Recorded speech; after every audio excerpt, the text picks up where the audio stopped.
Chapter 15, Crisis of Consideration, Year 0002, April 2nd.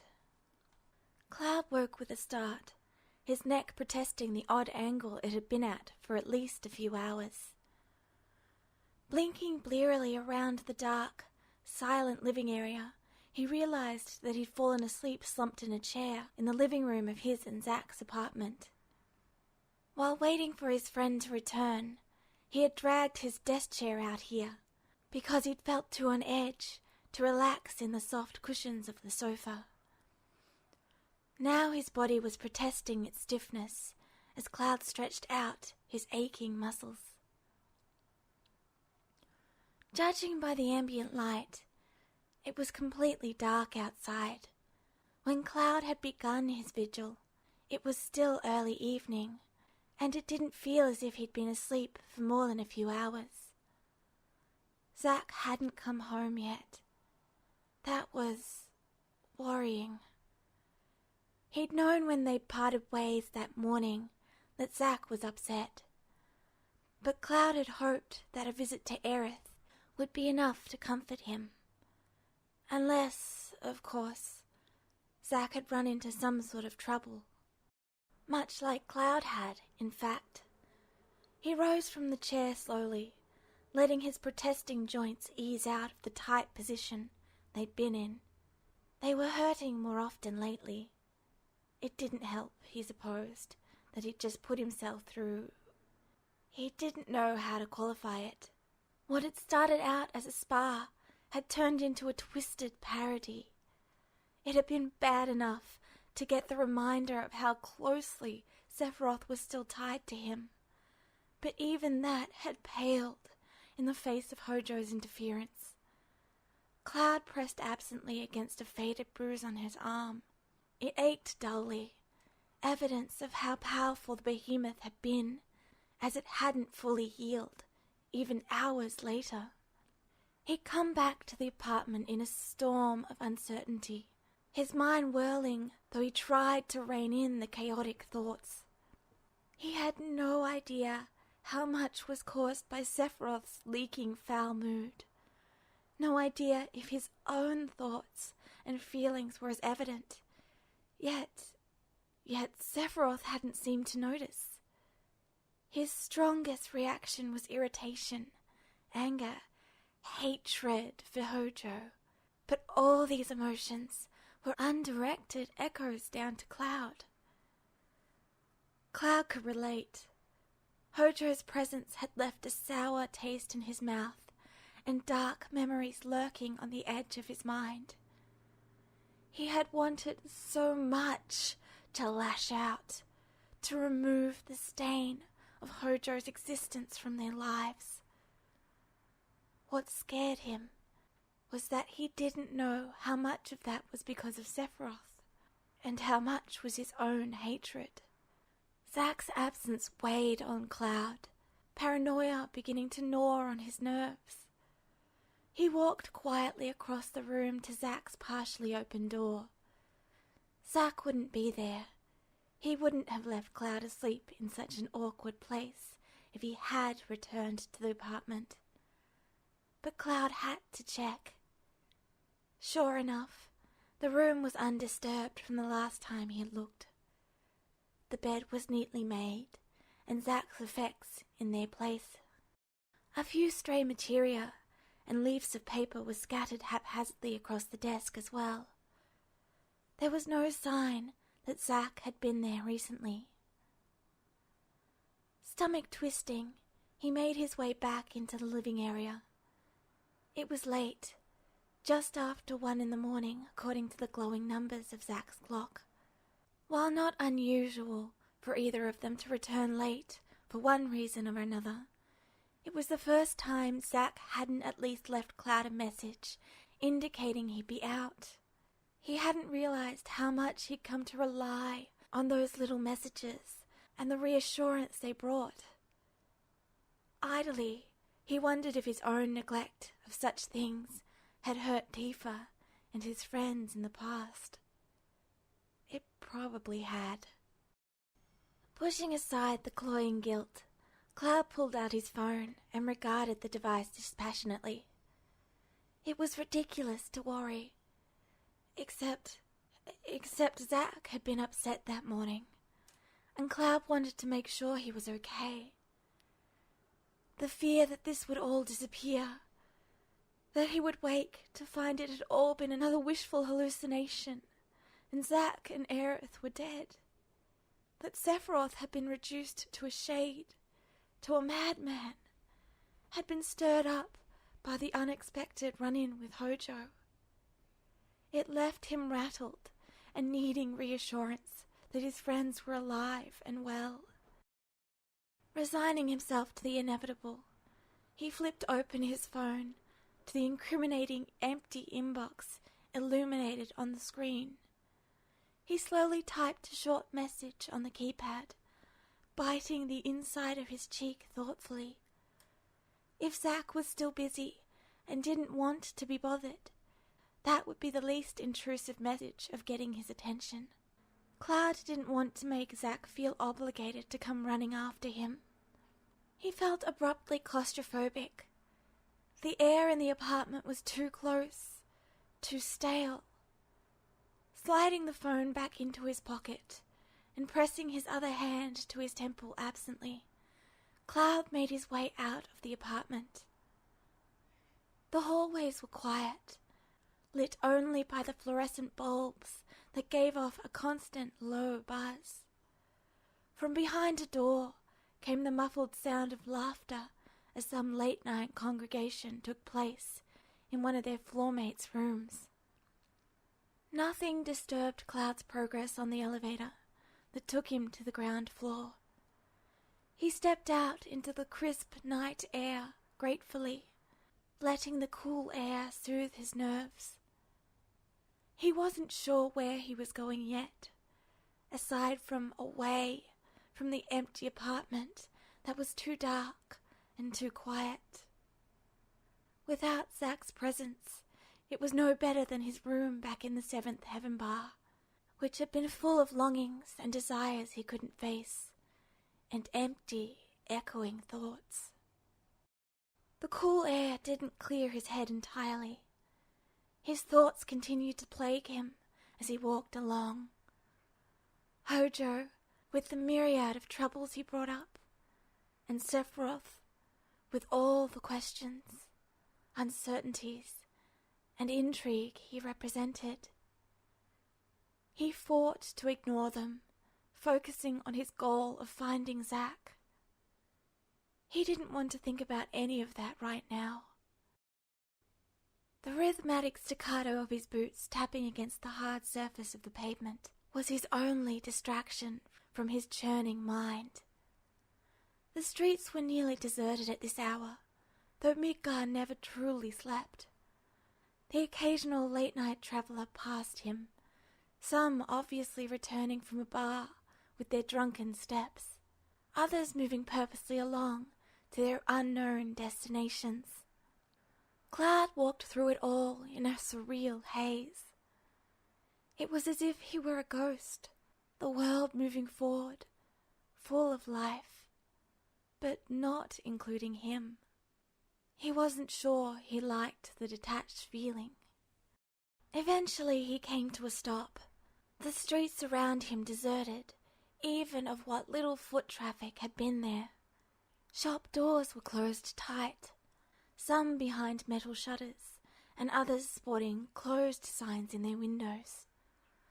Fishing out his phone again, Cloud stared impassively at the glowing faceplate. No answer from Zack. His friend did sometimes forget to check his phone, and it was so late that he may be asleep wherever he ended up. Yet indecision warred in him before he gave in and quickly punched in a now familiar number. On the third ring, a sleepy, feminine voice answered. "Hello?" Sucking in a quiet breath, Cloud was surprised that Aerith had picked up at all. It was late. He fumbled for a reply before the silence became too awkward. "Aerith, did I wake you?" Sorry, I just... Aerith's warm laughter filled his ears, still a bit scratchy from sleep. Don't be silly, she murmured softly, dismissing all his worries. What's wrong? Is Zach there? He hasn't come back yet, Cloud asked finally. Beetle black eyes, seen through a green haze, flashed through his mind. The scent of Mako, a remembered aberrance, and he pushed the memory away. No, she said after a pause. He could almost imagine her frowning. There followed a faint rustling sound, before she added, He left a few hours ago. Cloud ran a hand through his hair distractedly. I see. Was he worrying over nothing? It wasn't like Zach to just drop off the radar so far that not even Aerith knew where he was. Was he doing okay when you saw him? A little distracted, but he seemed to be cheering up. I think he said something about making sure the building was still standing, she said, warm humor thick in her voice. Cloud flinched visibly, thankful no one was around to see his slip. That hit a little too close to home. He wondered if it was just Zach's flippant accuracy, Aerith's unusual insight, or a combination of the two that made it seem as if they knew something. Do you think something happened? A mission, perhaps? Or... I'm sure he's fine, just distracted, Cloud reassured. He wasn't completely sure himself, but he was confident in his friend's ability to take care of himself, or at least create a large commotion, if not. I'll look around. He might have stopped to get something to eat. All right. Don't worry too much, Cloud. If you don't find him, I'm sure he'll turn up by tomorrow morning. Aerith laughed softly. If only to make sure you're eating right, and to drive you a little more crazy. Cloud let the rueful agreement trail off, aware that she was probably right. Be sure to take care of yourself, too, she continued cheerfully. That will give him less to complain about, right? Yeah. If he doesn't show up by morning, let me know. Then we can both go looking. Cloud laughed quietly, an image of Aerith storming the Shinra building, staff at the ready, as she took on a horde of troopers flashed through his mind in a twisted déjà vu. Oddly, the vision of a terrified-looking Jack at the front of the pack crossed his mind. His lips twitched into an involuntary frown. How many of his new friends had he encountered in his past life? Shinra hadn't been sparing in the amount of people they'd sent against Cloud and his friends, and often those encounters had turned fatal for the opposition. Dismissing the idle musings, Cloud bid Aerith farewell before he hung up. He tilted his head up and stared between the arcs of the building at the overcast sky. The green light from the Mako reactors made the clouds glow, giving the illusion of it being earlier than it was. There was no answers to be had just standing here, so he began walking again. Like he'd told Aerith, it was possible Zach had stopped at a bar or diner and met up with any number of his friends to waste a few hours with. On a whim, the first stop Cloud made was to the little all-night diner that Zach had dragged him to after his disastrous mission in the icicle area and their subsequent fight a few months back. At the time, Zach had immediately picked that place, and Cloud wondered if it had been because he found the homely style of food comforting. There were still unusual things that reminded Cloud of home, too. A particular smell like glacier lilies that reminded him of his mother in Nibelheim before it burned. Simple, baked cookies with a hint of cinnamon and sugar. Stepping inside, he was immediately enveloped in the warm heat of the eatery. A nearby waitress looked up at his entrance and gave him a smile of recognition as she wove her way through the tables for him. Hey there, Cloud. The waitress, Amy, as she insisted on being called last time he and Zack were there, greeted brightly. "Isn't Zack with you?" She peered around him as if the tall soldier could possibly be hiding behind Cloud's shorter figure. No," he said, rubbing the back of his neck. "I was hoping he'd be here, actually." She frowned in disappointment. "Not tonight. You two get in a fight or something? Usually you're joined at the hip." Much to her further frustration, even Cloud was aware of the not-so-subtle crush she'd been harboring on his friend. Zack's selective perception seemed to have missed that fact, though. "Or something," he agreed shortly, turning on his heels and walking back out. He heard her amused huff before the door closed behind him again. Back out on the street, he cut left down the narrow alley that ran along beside the little diner. The smell of garbage and cast-out food rotting in their containers out here was only tolerable in that it overlaid the constant scent of mako slightly. If he remembered correctly, this shortcut would put him on a road that connected to Loveless Avenue, and he was of a mind to check the Goblin's Bar to see if Zack had been waylaid there. While Zack wasn't very prone to drinking, he was certainly the type to enjoy the social atmosphere.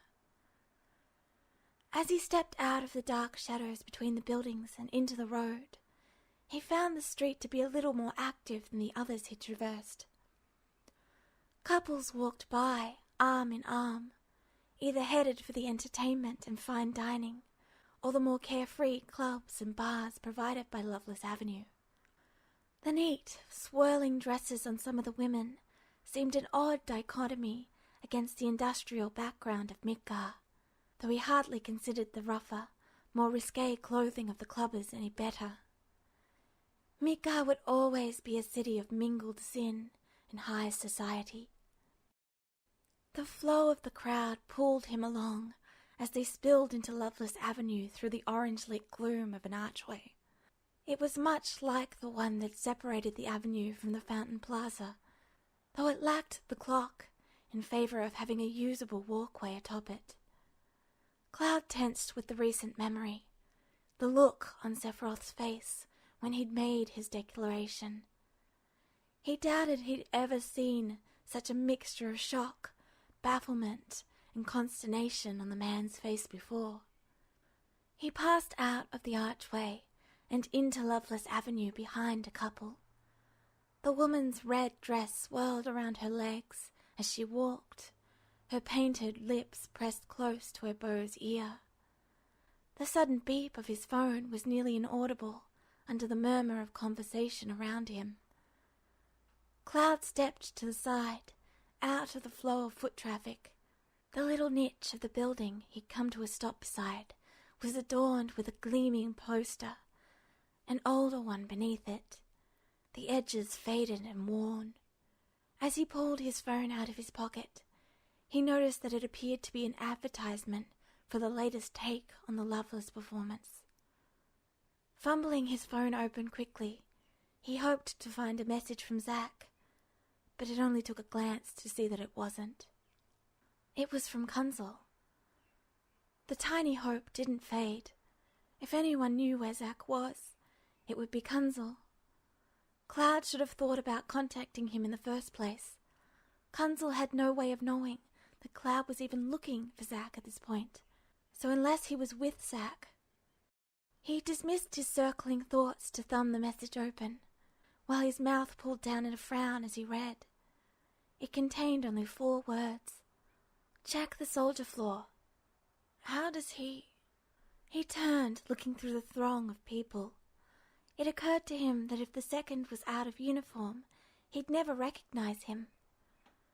Then again, it was possible Kunzel had heard Cloud was searching for Zack from someone else and wasn't actually nearby. A sudden sharp whistle pierced the air, and like several people around him, Cloud glanced up jerkily. On the walkway over the arch he'd passed under not a minute ago was the familiar figure of a soldier leaning against the railing. Loveless Avenue's multicolored lights gleamed off the curve of the second's silvery helmet. Kunzel lifted a hand and waved, his phone still being clasped in his other hand. Cloud lifted his own in a half-hearted motion that was aborted almost as quickly as it began. Kunzel was already shoving off the railing and melting back into the crowd crossing the bridge. Zack was right. Kunzel was a Turk in soldier clothing. At least he had a clue now, even if he really didn't want to go back there. For Zack, he'd do it anyway. Now that he had a sure destination, his steps were quick and steady as he wove through the lighted streets of Midgar. Soon enough, the bulk of Shinra Tower loomed ahead. He studiously ignored the flashes of recent memory as he walked up the steps towards the entranceway. Watch out. Even when he couldn't know, Sephiroth was always able to pull at Cloud's least favorite memories. With a sharp shake of his head, he dismissed the plaguing thoughts. The hum of foreign discontent sat in the back of his mind like a beacon, unignorable now that he was hyper-aware of the connection. He blocked it out as best he could. Lainey wasn't as much of a gossip as the loquacious Layla, so Cloud was able to pass the night secretary without incident. He had to step out of the way of a pair of tired-looking businessmen as they exited the elevator. Before he entered it, he punched in the number to the soldier floor. The ride was uneventful. Most of the people still in the building would be heading down rather than up. When the cheery ding indicated he'd arrived, he slipped out into the quiet hallway. A pair of thirds he didn't know were coming from the left, from the direction of the briefing room, and spared him a passing nod as they boarded the elevator he'd just vacated. Zack probably wasn't there then. In fact, at this hour, he and Zack usually utilized the training room. That was a good place to start, even if Cloud was reluctant to return. He turned right and headed down the arm of the hallway towards the room. Pausing just outside the observation room, Cloud closed his eyes for a moment.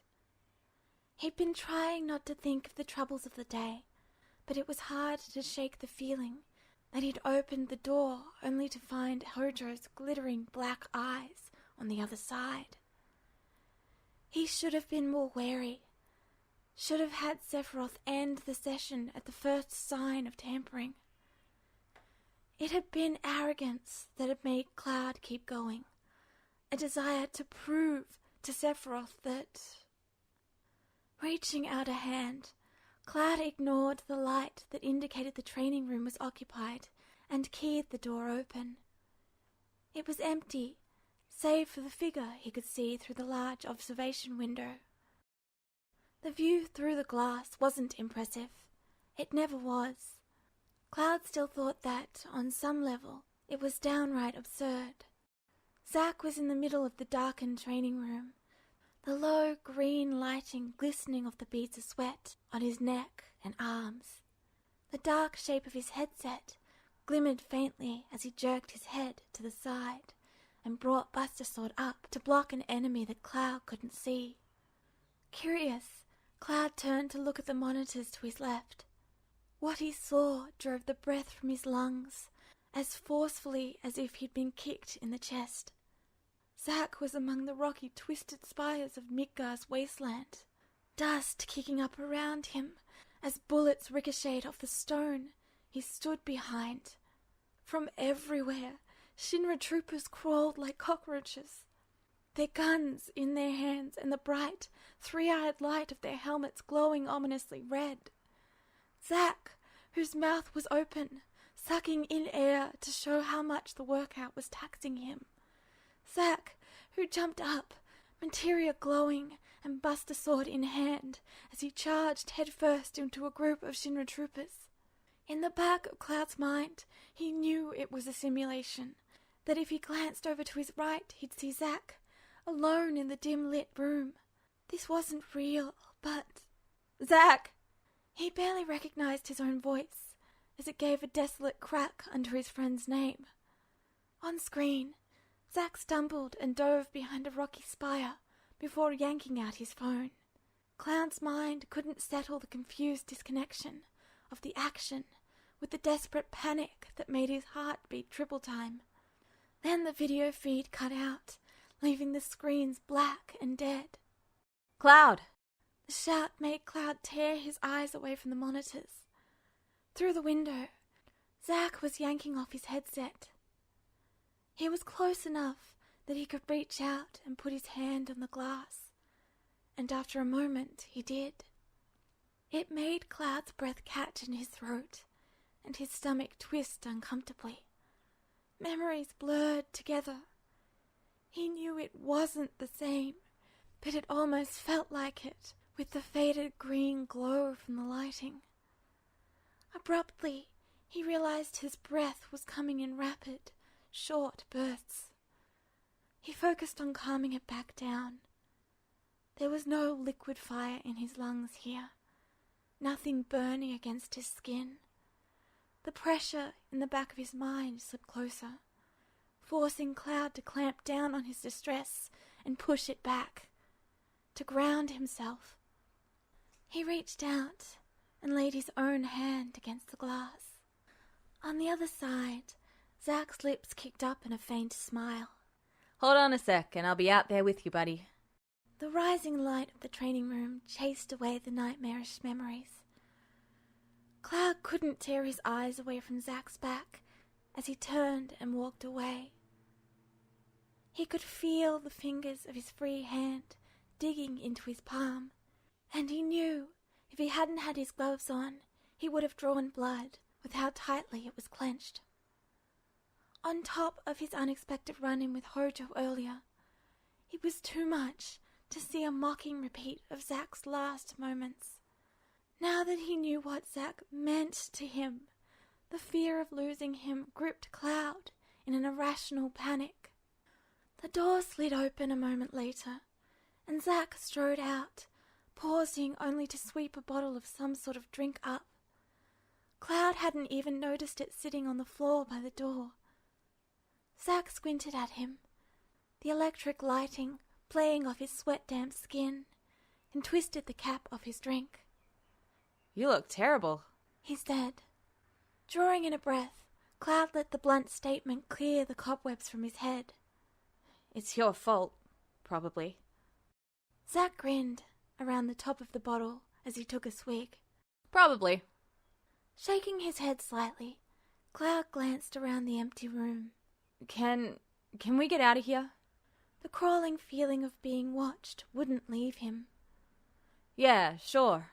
Zack did a comical double-take at the nearby observation window, obviously checking out his session time on the large LED clock on the far wall of the now empty training room. I hadn't realized how long I was in there. Without bothering to respond, Cloud turned and headed for the exit. The hallway outside was still deserted, and for a moment he froze, back tensing as he remembered. Next time. The invitation plagued him. He was starting to realize how much he was coming to enjoy the surprising, confusing, frustrating, and intriguing games he was playing with Sephiroth. That scared him as much as it thrilled him. The terror of touching Sephiroth's mind should have dampened the exhilaration he'd felt fighting side by side with him. That was a familiar fear, one that Cloud knew how to handle. What had spoiled it was the uncertainty that Hojo brought. What had he thought, seeing Cloud working with Sephiroth? Would his curiosity in Cloud be indulged by Shinra? Did Cloud have to look over his shoulder now, waiting to see those black eyes bearing down on him in focused? A heavy hand fell on his shoulder, and a second later, Zack leaned down to peer at him from the side. Hey, you alright? Fine, he responded automatically. He was fine, even if his mind was racing as fast as his heart was. I was more worried. You didn't answer your phone. Cloud gestured absently to the pocket he knew his friend kept the device in. Yeah, sure. And I smell like I came out of Aerith's flower garden right now. Zack mumbled at Cloud's evasion. Cloud wasn't completely sure he was supposed to hear that. Then Zack's face morphed into a look of bafflement, his drink half raised as he fumbled his phone out. He looked extremely sheepish. I've got the sound turned off.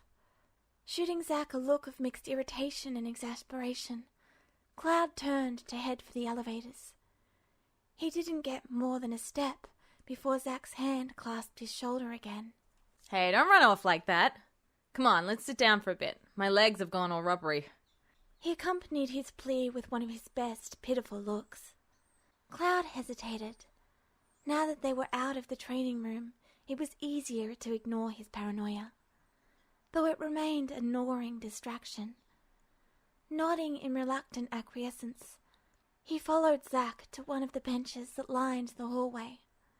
He did push his friend a bit further along when Zack would have collapsed on the first one available. When Cloud was satisfied, Zack did indeed flop down dramatically, taking up as much space as he could in his inelegant sprawl. He gave an explosive sigh, then lolled his head aside to look at him. What? Cloud stared at his face, taking in the tired lines by his eyes and the sweat-damp hair that plastered itself to the side of his face.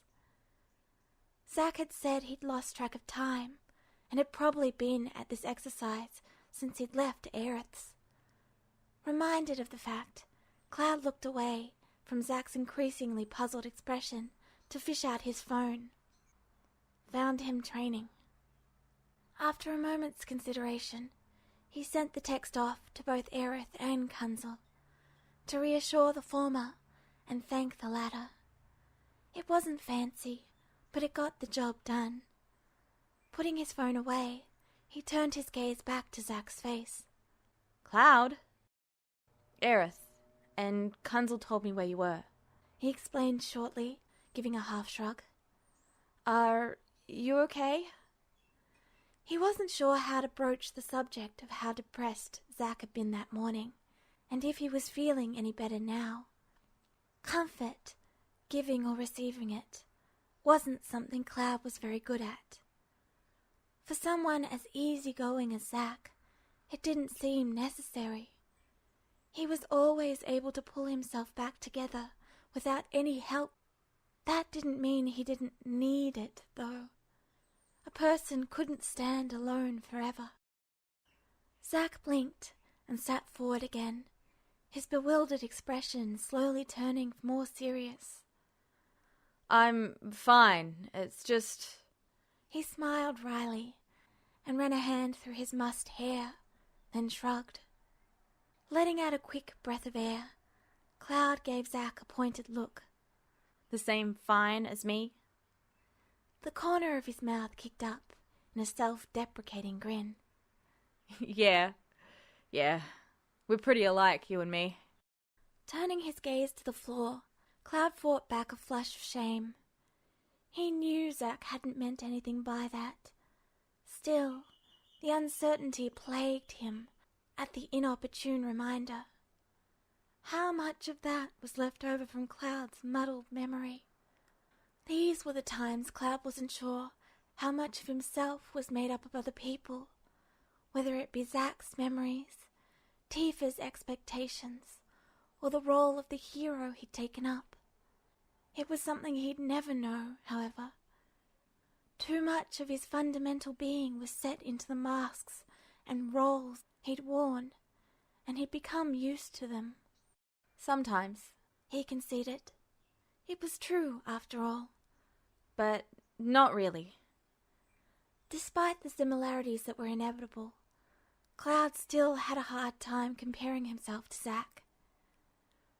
Zack was... He was what Cloud had aspired to be. He was Cloud's confidant and support, his friend, and something else that couldn't be put into words. When he'd looked back up, Zack had an increasingly amused expression that never bode well.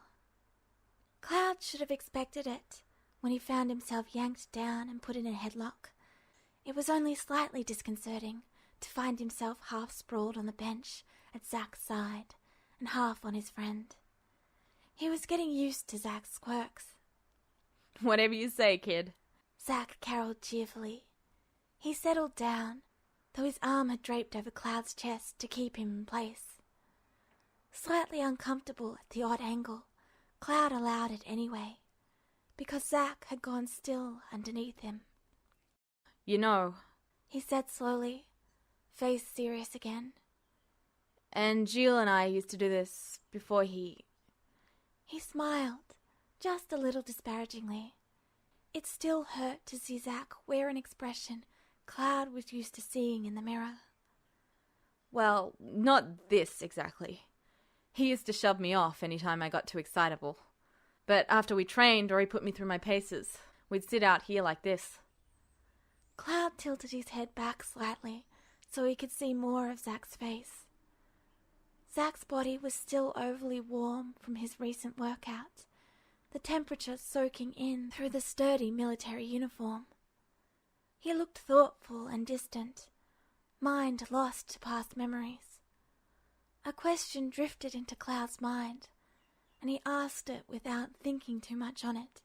When did you decide to become a soldier? He knew basically why Zach had left Gongaga, but he'd always wondered what had driven his friend to try so hard, go so far. Zach's brows furrowed thoughtfully. Well, Gongaga's a real small place, you know? And I always was a bit of a handful, if you ask my mom. I just liked adventures and exploring. I wanted to be a hero. And we had that reactor, so I heard about Soldier eventually. Soldier makes heroes, you know? I know. Cloud agreed quietly, eyes unfocused. It sounded much like all the reasons he'd left, except he had also wanted to prove that he was better than all the other idiots in the village. Zach had wanted to become someone others admired because he liked helping people. Adventure versus arrogance. It was no wonder they turned out as they had. When I first met Lazard face to face, he said... Zach paused a moment, then continued. It was when Angeal suggested I be promoted to first. Before our mission to Fort Tamlin, over in Wutai. Lazard asked me if I had a dream, and I told him my dream was to become a hero. He gave a short bark of laughter. He told me that the best dreams are the unattainable ones. Furrowing his brow, Cloud considered that. It seemed a cruel thing to say. I don't think there's any such thing as an unattainable dream, he said softly. He'd seen too much of the world to believe that there wasn't a way. Just that your dreams change over time. You learn more and find out what to fight for. He'd learned that over time, through the many hardships he and his friends had been through. Their goals had changed and matured, and they'd lost many dear things along the way. But there was never a point where they'd been unable to overcome those hardships. Every time Cloud had lost his way, had given up and stumbled, someone had been at the end of that darkness with a helping hand. It was hard to remember sometimes. Sometimes it took a harsh reminder of how much was possible when you weren't alone. Maybe, Zach said, stretching his arms over his head with a groan of relief. But now we've got something bigger to worry about than my childhood dream of being a hero. Cloud blinked, drawn out of his thoughts by the almost non-sequitur. What? He asked, confused. Zach gave another uproarious laugh and prodded Cloud in the forehead with a gloved finger. Happy endings! Batting absently at the hand, Cloud freed himself from Zach's embrace and sat up. The look he gave Zach was incredulous and amused and baffled. How he was able to go from being so serious to completely ridiculous was nothing short of bewildering. So, Zack began leadingly. what was up with... He stopped suddenly, smacking his hand over his face rather forcefully. Damn! Cloud stared, worried for a moment at the violent exclamation, until Zack gave him his most mournful, kicked puppy look. I'm completely failing at being a friend today. Now lost completely, Cloud gave a helpless shrug. I honestly have no idea what you're talking about anymore. He was unable to keep up with his friend's quick mood swings, with how mentally drained he felt. The pressure pulsed again in the back of his mind, an insistent reminder. His muscles were still aching from the fight with the behemoth, shortening his already limited patience. It didn't help that they were within sight of the training room door either. Sephiroth! Zack hollered, hands waving wildly. The plastic bottle he still held in one hand crackled plaintively, the liquid inside sloshing against the sides. He slumped down suddenly, looking morose. I wasn't thinking... It took a moment for Cloud to realize that Zack didn't mean his spar with Sephiroth. He'd been racking his brain, trying to figure out if Zack knew. That was silly, though. Zack had no reason to suspect Cloud had voluntarily spent time with Sephiroth. I mean, he's probably just as upset about the date as I am. He lost 2 friends, after all. I didn't even think to try to talk to him. Again, mind. Zack wilted a moment later. Then again, maybe he wouldn't talk to me. I mean, I kind of... He fell silent abruptly and stared down, brow furrowed. Realization hit Cloud once he'd understood what anniversary it was. He'd wondered if Sephiroth wasn't bothered by the day. Angeal died 1 year ago. Sephiroth had sounded matter-of-fact when he told Cloud, but he'd been so distracted during the fight. Cloud knew nothing of Angeal or Genesis, yet somehow his words had had a visible effect on Sephiroth. That alone made it so much harder to reconcile this Sephiroth with the monster he could become. Perhaps their plan was having an effect. It made Cloud want to try harder, to reach out again while Sephiroth was so open, for lack of a better word. Carefully, Cloud tested the edge of the pressure, feeling out the emotions that were leaking through his defenses. Sephiroth, he... A spike of heat, and Cloud hastily backed off. It wasn't anything he didn't already know. He is still angry, but he won't admit why. It has nothing to do with it. I fail to see why it should affect me. Sephiroth's tone had been dismissive, defensive, and then Cloud could still remember the crystal stillness of his sword pressed against Sephiroth's throat. The feeling of disbelief and certainty that Sephiroth was lying, was hiding from everyone and himself. That had shaken Cloud even more than Hojo's presence. It was a vulnerability Cloud knew intimately in himself. How could Sephiroth? I know. I tried talking to him after you arrived, and he went all stony on me. He kept telling me they didn't mean anything to him, but I know they did. I mean, they...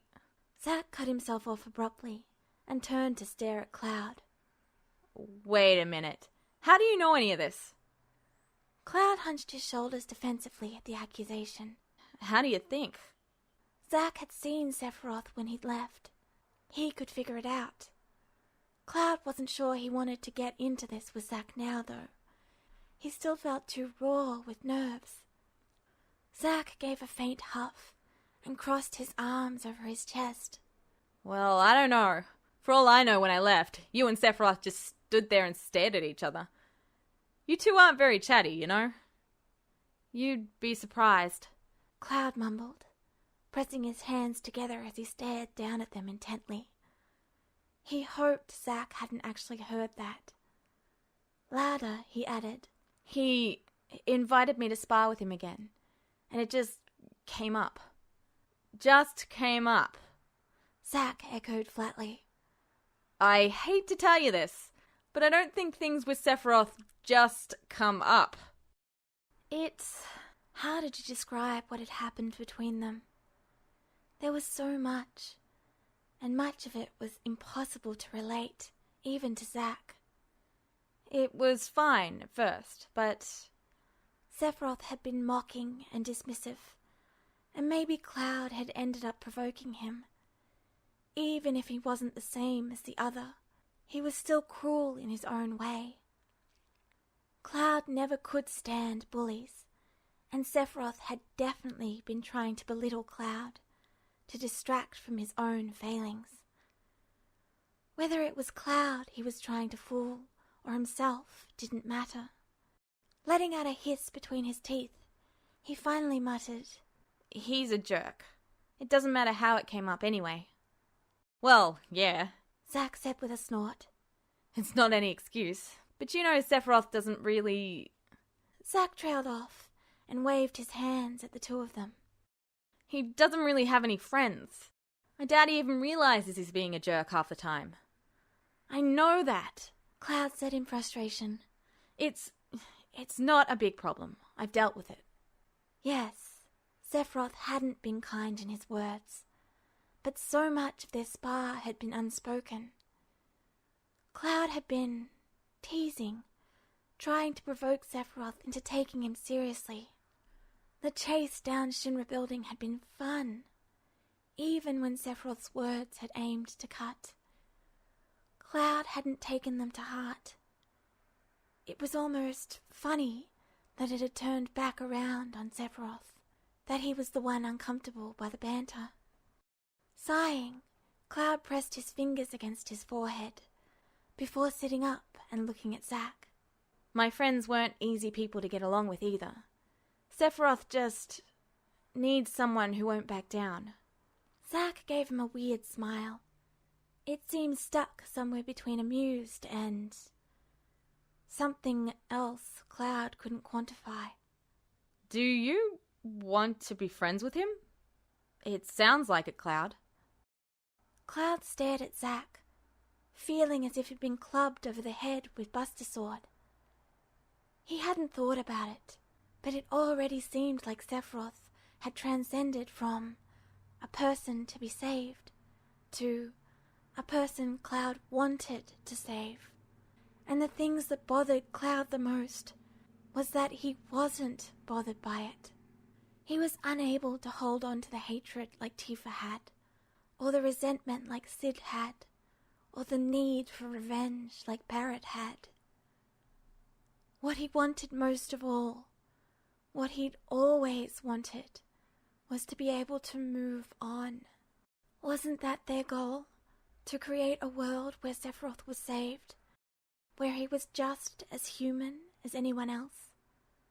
There was no reason why Cloud couldn't continue to explore the intriguing puzzle that he'd presented. That didn't mean that they would be friends.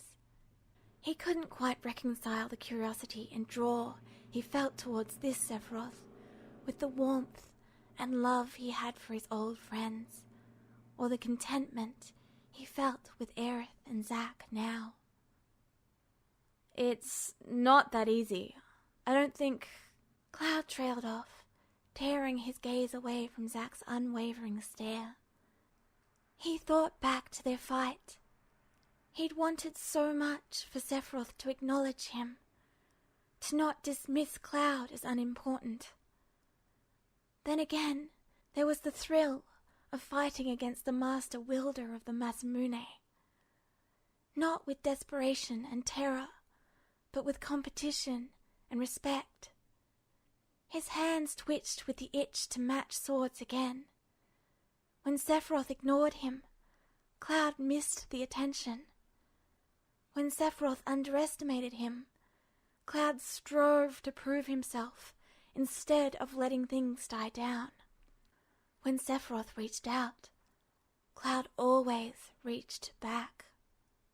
Huh. Zack said. I don't know. Seems to me like this is what second chances are all about. Cloud let out a choked laugh, slumping forward and pressing his hands against his eyes. When spots of light began flashing behind his lids from the pressure, he let up with a sigh, dropping his hands and resting his elbows on his thighs.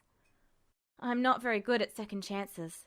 He closed his eyes and brought to mind the recent image of Sephiroth standing across from him, Masamune at the ready and a faint smirk on his face.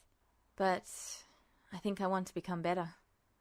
I might not be considered to be the brightest bulb in the box around here, Zack said breezily and stood. His hand landed on Cloud's hair and jerked his head around as Zack ruffled the untamed mess. And this is just me. And I know Aerith thinks so too, even if she doesn't really understand what's going on. You're doing just fine on that front. Catching Zack's wrist to stop the assault on his hair, Cloud gave him a ruffled, flat look.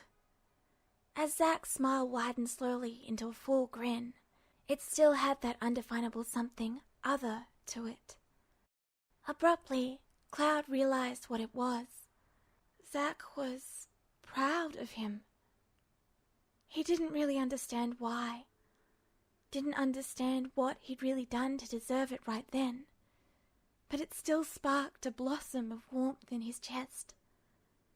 He ducked his head, uncomfortable at the unexpected joy and embarrassment, and the lingering disquiet he still felt so soon after the brush with Hojo. Can we get out of here? He asked at last. Zack laughed, looking as bright and cheerful as he always did. It was so different compared to his melancholy of this morning. Sure, but in the morning I want to go find Sephiroth. I think I'm a little overdue for a chat with him. Year 0002, April 3rd. The machinery of the elevator hummed softly in the early morning silence as it bore them upward. Cloud was a quiet, sullen shadow at his side, though Zack didn't bother to voice anything for a change. His friend had been in a dour mood ever since last night, and even plying him with what Zack personally thought as Cloud's favourite breakfast at one of the many little eateries they'd frequented around Midgar hadn't helped. He suspected that Cloud's mood stemmed from something that hadn't been said last night. Zack was getting good at understanding Cloud speak and reading between the pauses, but he wasn't that good yet. He put the rest down to teenage moodiness and left it at that. Cloud might have an older mind behind those eyes, but even Zack knew that was all about chemicals and hormones. Zack had been there once and was glad to be leaving that part of his life behind. He just wished he could remember how Angeal had brought him out of his bouts of teenage stupidity. More often than not, Zack had simply gone around throwing himself wildly into enemies and flailing about with a sword, after which Angeal would spend a good hour or so lecturing him about focus and patience, while Zack tried not to vibrate out of his seat. Moodiness had never really been a huge issue for him. The elevator lurched to a stop, and the doors swished open. Zack reached out to make sure they didn't close again, and turned to look at Cloud. "You don't have to come if you don't want to," he said. "I won't mind if you want to back out now." The way Zack figured it, Cloud probably didn't want to deal with Sephiroth again so soon. Was probably still trying to figure out his own problems right now. Zack didn't want him feeling obligated to accompany him, even if this was likely to be a rather painful conversation. "It's not that," Cloud said sharply, then cleared his throat. Zack patiently waited for him to say what he wanted. Cloud looked aside and ducked his chin behind his scarf. "It's just... won't he mind?" "Who?" Zack asked, and finally stepped off the elevator. Cloud trailed after him, the tread of his boots as quiet as any Turk's steps. "Sephiroth or Lazard?" "The director." "No way!" Zack said as they rounded the familiar corner to Lazard's office. "Besides, it's not my fault Sephiroth always seems to hang out in his office."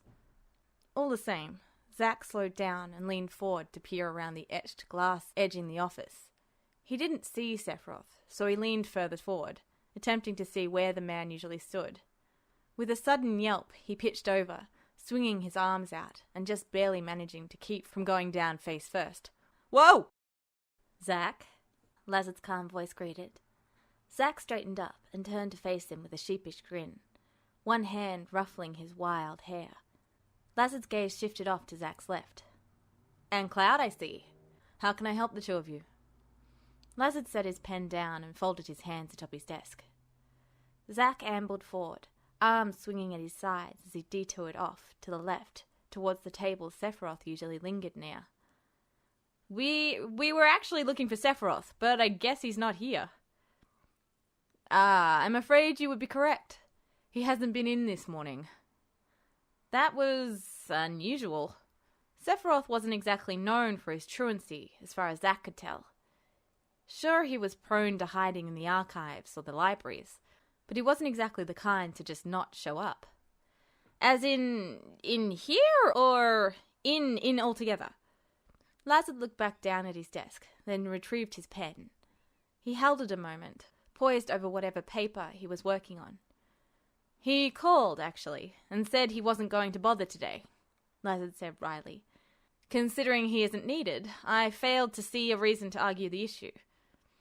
Not like anyone else was going to argue it either. Zack turned around and shot Cloud a look. His friend was still lurking over by the hall, staring at the words etched on the glass. A part of Zack wanted to forget the whole thing, but there was another part, a guilty, worried one, that wouldn't let go of it. If he didn't talk to Sephiroth, smooth things out, who would? If not now, then when? He had to say the things that had been eating at him since he'd really thought about it last night.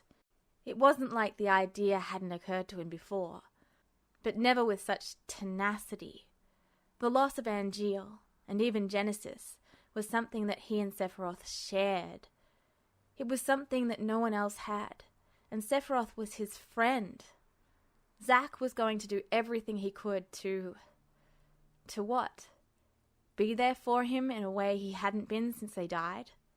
He wasn't even sure if Sephiroth would accept that. With Cloud, it was almost easy, comfortable even, but forcing his way into the stronghold that was Sephiroth was a daunting task. "I don't even know where Sephiroth lives," Zack muttered plaintively. He'd never thought about it, really. It was Sephiroth. For all Zack knew, he lived in a mansion made of the bones and skin of his enemies. Sheesh. Zack turned towards Lazard and offered him a hopeful grin. "Is there any way you could..." Lazard looked at him for a long moment, then gave a faint smile and nodded. "I will simply accept your reasons as important. He lives in Building 1 of the soldier compound, the only occupied apartment on the top floor. I expect you know how to find your way there." "Of course! Thanks, Lazard!" It was hard not to do a little victory pose, but Zack refrained and turned on his heel. "Let's go, Cloud." Once they were back in the elevator, Zack let himself slouch a bit. "Man, talk about weird. I wonder why Sephiroth's not coming in." Cloud mumbled something under his breath, too quiet for Zack to make out. "What was that?" "All I heard was something that sounded like Calmfang with a toothache." "I said he's probably sore," Cloud said a little louder. His brows were pinched together, his eyes glued to the elevator doors, as if they had offended him. "What?" Zack felt like he was saying that a little too often lately. "Did you give him that much of a run for his gil?" He probably shouldn't be surprised, but somehow he was. Seeing how good Cloud was on a day-to-day basis, or against the simulation, couldn't quite destroy the conditioning. The belief that Shinra's star soldier was nigh on unbeatable. Cloud transferred his flat stare to Zack, looking wholly unimpressed. "It wasn't me. Hojo interfered." He trailed off, unhappily, frowning. Zack winced in sympathy. Well, no wonder Cloud was acting like his entire life was ruined. That was a bad analogy. At least he hadn't voiced it out loud. "Ah, I see." He wanted to say more, but conversation with Cloud right now just wasn't working too well. Luckily, a second later, the elevator spilled them out into Shinra's lobby, and Zack led the way over to and down the stairs. He didn't even pause as he waved to the receptionists and headed out the doors into the streets of Midgar. "Zach, Cloud, hey!" It was easy to recognize the voice as Jack's, and Zach turned to look towards it. Sparrow hauled the other trooper along among a group of their fellows. A red-scarfed officer at the head who, by the set of his stance, had every plan to tell Jack off later. "We can't talk now," Jack continued. "We've got a mission to back up a couple of seconds. Cool, huh?" Sometimes Zach wondered what had happened to the uncertain infantryman he'd met in Medeal. He'd bet it had something to do with knowing Zach was friendly, and a decided lack of Turks in the direct vicinity. Shaking his head, Zach tossed him a wave, then picked up his pace to head for the soldier compound. He spent a while musing on the pros and cons of having trooper buddies like Sparrow and Jack. There were more Cloud's pals than his, but eventually the silence began to eat away at him. He focused on the people around them. This early, Midgar was in full swing as people got up and headed out to start their day. As they rounded a corner, Zach was unable to bite back his words any longer and blurted out, "Do you think we should take him some cookies or something?" With the way his nerves were jangled, he sort of wanted to start babbling, but he was trying not to irritate Cloud. Cloud blinked at the sudden question, looking up from where his eyes had been locked on his boots for the entire walk. He studied Zach's face and seemed to actually consider it, before he responded slowly. "Not cookies, but what about Gibbs' girlfriend's place?" He looked awkward, even as he said it. Zach nodded jerkily. "I don't know if Sephiroth likes sweet stuff anyway, but they might have something plain enough that it should be okay, right?" He didn't wait for a response before he turned abruptly down a side street, heading for Sector 8. The little bakery near the Park Plaza was noticeably busy as they approached. Not unusual given the time of day, and the likelihood of people trying to grab something for breakfast. They cut across the plaza, weaving between people. Upon reaching the little bakery, Zach dragged the door open, and the two of them stepped inside.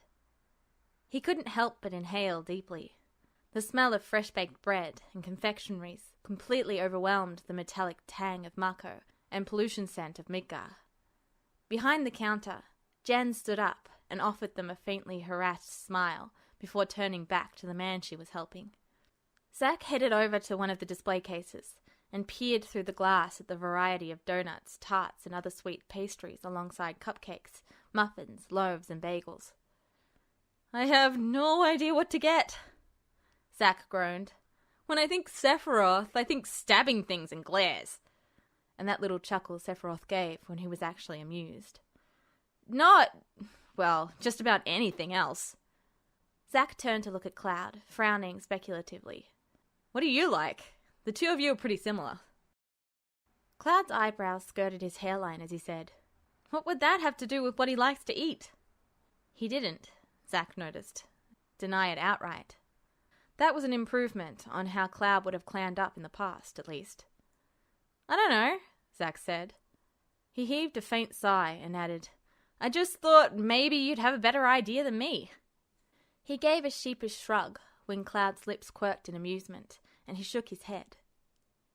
"Hello, boys," Jen said, bustling over to them from behind the counter. The man she'd been helping was walking out the door, the bell jingling brightly. "Sorry about that. What can I do for you?" "We're buying for a friend," Zach said, "and we have no idea what he likes." It was a shame he didn't know how to get in contact with Sephiroth's fan club. He'd bet they'd know what Sephiroth liked to eat. Jen gave a thoughtful hum as she regarded the pair of them, absently pushing a strand of hair behind her ear from where it had escaped her bun. "That's a tall order, to be sure. Might be safe to go with our poppy muffins, then. Fresh baked, and I can guarantee if your friend doesn't eat them, you will." "You have no idea," Zach muttered under his breath. "All right, that sounds good. We'll take a few of those." If nothing else, Zach probably would eat some of them. "Sure thing," Jen said, bustling away to collect their order. The two of them meandered over to the stand near the cash register, Cloud following after Zach like his silent, blonde shadow. Zach reclined carelessly against the counter, absently glancing around the shop where a number of people were looking over the selection. Poppies, huh? Aren't those some sort of flower? Zack wondered aloud. I don't think Aerith can coax a flower to grow from a muffin, Cloud said with a faint grin. Zack laughed abruptly. I don't know. I think Aerith can get flowers to grow anywhere. Yeah, Cloud agreed, a fond smile softening his face. I forgot to ask. Does she like your wagon? She says it's cute, and she seems happy about it, so I guess so. Trying to fight back a smile, and unable to help himself at the reminder, he asked, Do they serve little girls on muffins then? Cloud shot him a look of confusion, before his face cleared in realization. He let out a quiet huff of laugh, shaking his head. I think Poppy is organizing all of her friends to help out Aerith in the church. She's a natural leader. Oh yeah? Aerith mentioned that she was finding little helpers in the church most days. I hadn't realized Poppy was behind it. She ambushed me last time I was at the station, while you were walking Aerith home, to tell me all about it, Cloud explained. There you go, boys, Jen said, as she breezed back up to the counter. Since you're friends with my man, I'll give you a special discount. She winked gregariously, handing the pastry-filled paper bag across to Zack. With a short laugh, Zack handed over the gill for the purchase. Thanks, Jen. Tell Gibbs we said hello. She gave a cheerful nod and hurried off to help another customer as the two of them turned and exited the shop. Bag in hand, and nerves slightly more under control, Zack led them through Midgar's streets to the soldier compound, then cut across the courtyard towards the building their apartment was in. Instead of heading for the door, he turned off to one side and went around the building. There was another open courtyard here, with a small fountain at its center. Behind it, a single building loomed, all brown stone and brick like the rest of Midgar, but showing some age in the faded coloring. It was older than the three buildings that most of the soldier inhabited now, a throwback to the very beginning of the soldier program, when it was smaller than it was today. It served as a reminder of how Shinra had hoped to bolster its numbers. Only a few of the older soldiers still lived in Building 1, and Zack was aware that when he'd still been here, Angeal had too, which probably meant Genesis had as well. The thought made Zack flinch slightly. Now it was probably just Sephiroth and several seconds who'd be lucky enough not to be in Wutai when the rest deserted with Genesis. The soldiers who didn't care to move into the smaller, more utilitarian newer buildings. Zack came to a halt abreast of the fountain and listened to the soft trickle of water. Absently he scuffed the toe of one boot against the cement, then reached up to rub at the back of his head. Boy, oh boy, he muttered quietly with a faint, uneasy smile. His arms knocked against the Buster Sword's hilt, and he gripped it in an attempt to draw some surety from the beloved blade of his mentor. Guiltily, he remembered that Angeal had mentored other soldiers before him. He knew for a fact that there was a second, somewhere, that had been Angeal's student too. Zack breathed out and released the blade, then shot Cloud a grin that was more than half grimace.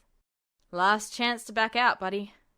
He wasn't even sure if he was offering that to Cloud, or himself right then. For as tense as Cloud looked, he didn't hesitate to shake off the suggestion. It would be fine, he murmured, knocking his fists against Zack's shoulders.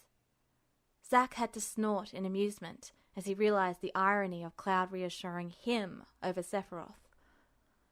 Exhaling a breath, Zack gave a sharp nod. All right, let's go. He strode towards the entryway of the building, and it wasn't long before they found themselves sequestered in another elevator. Zack braced one hand on his hip, foot tapping in a mixture of impatience and restlessness. He'd almost rather be spelunking in Thornberry-filled caves than doing this, but that didn't change the fact that it had to be done. He was kind of ashamed that he'd let it go this long. When the elevator bell dinged at the top floor, Zack didn't move right away. Angeal had always told him to face his problems with all of his soldier pride and dreams. Zack didn't really think this counted. Angeal had never told him how to deal with his terrifying buddy, who could practically kick his rear 7 ways to the weekend. Zack had paused for too long, and the elevator doors began to close. Cloud reached out a hand to stop them, and shot him a look of mixed exasperation and understanding. Instead of waiting for Zack to lead this time, Cloud walked out of the elevator, and after another moment, Zack followed him down the hall. He stopped a few doors down, settling his weight on one leg as he waited for Zack to catch up the last few steps. If Zack didn't know any better, he would have thought Cloud looked impatient. He did know better, though. From the furrow of his brow to the too tense way he held himself, Cloud was anything but relaxed. He couldn't help but notice Cloud hadn't spared the door plate a glance. He wondered if it had to do with that weird connection thing Cloud had told him about. Not that he understood any of it really, but... "This one?" he asked, peering around Cloud to get a look at the nameplate beside the door. It did say Sephiroth, no last name, and his rank as Soldier First Class listed under it. It brought to mind the embarrassing moment when he first found out what Cloud's last name was. It was when he'd been officially added as Zack's roommate, and Zack had spent a few minutes rambling about it in the hallway. He'd only stopped when Cloud had resorted to kicking him in the shins to shut him up. Before either of them could raise a hand to knock, the door opened abruptly. Sephiroth stood framed in the doorway, staring impassively down at them. Well, that was creepy. Even as his thoughts settled, Zack found himself amused. Sephiroth's usual pristine appearance was nowhere to be seen. All that silvery hair was pulled back into a messy ponytail, and he wasn't even fully dressed. He was shirtless and barefoot, and wearing only a dark pair of loose pants. Zack didn't think he'd ever seen him so casual before. "We brought you muffins," Zack blurted out, shoving the paper bag at Sephiroth. The blank, slightly baffled look he got in response was worth it. From somewhere behind Sephiroth, a sudden warble sounded in the air, followed by the heavy thump of chocobo feet. Zack glanced down at the feathery head that poked around Sephiroth's thigh. "So, can we come in?" Sephiroth sighed faintly and turned away, but the door remained open. Zack took it as an invitation, and waved Cloud inside as well. Now that he was here, Zack had no idea how to start the conversation, or say what he wanted to say. He glanced around the apartment in an attempt to find some sort of inspiration. All he noticed was that the place was a great deal more spacious than his own. The living room also had a kitchen, cut off by a partial counter, and a line where carpeting turned to linoleum. The space itself was neat and orderly, and that was definitely something he wasn't terribly surprised over. The white walls were pristine, the furniture dark and stark, and Zack could see Masamune on the weapons rack, along with a couple of other swords. One was a regular katana, but the rest, while katana-like, were longer. None of them were so long as Sephiroth's favourite weapon.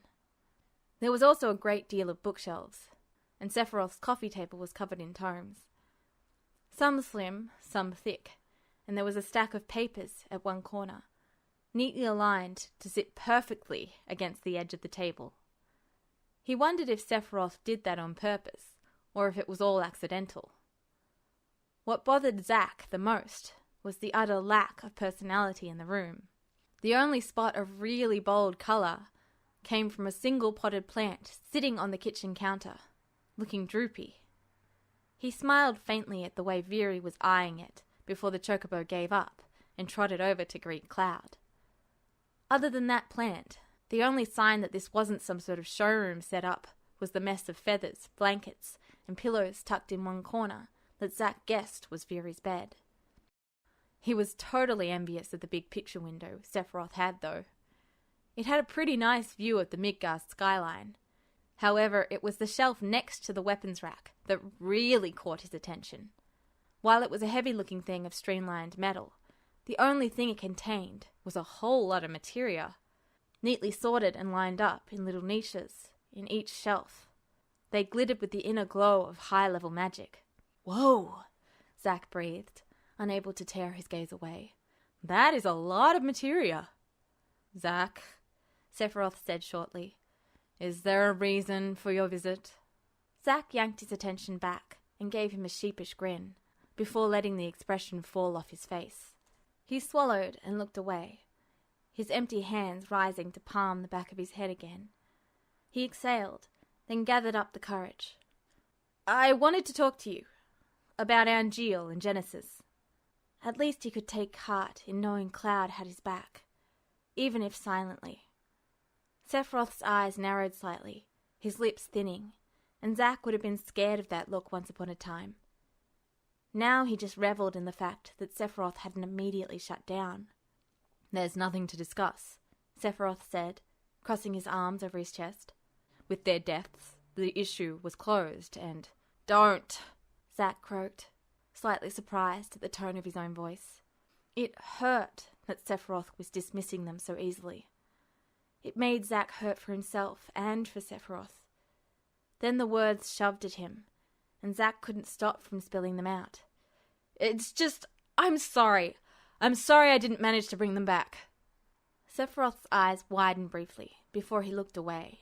His jaw-length silver bangs obscured his face, and Zack waited.